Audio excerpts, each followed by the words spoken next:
My name is Cary Roddy, and some of the God sightings I've experienced involve God's principles of generosity.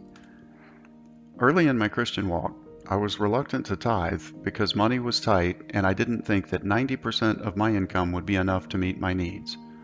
I didn't mind giving to various charities, and especially the church, but I wouldn't commit to a percentage because I wasn't sure that would leave me with enough.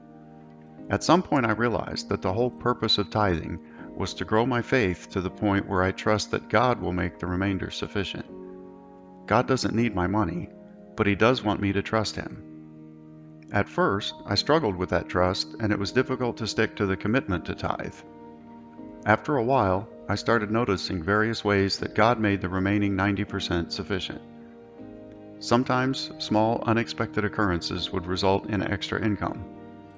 Sometimes, life's negative surprises would somehow not cost as much as they should. At other times, generous people would simply pay for something that I could not.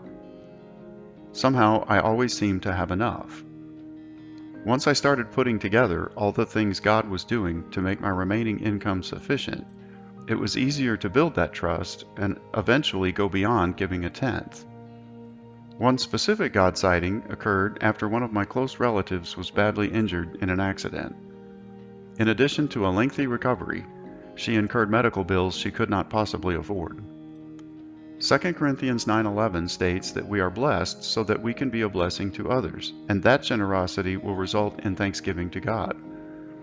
On top of my regular giving, I felt led to give about 20% of my salary at the time to cover some of her expenses. I would have to give up my wants for a while, but I trusted that God would make what was left sufficient to meet my needs.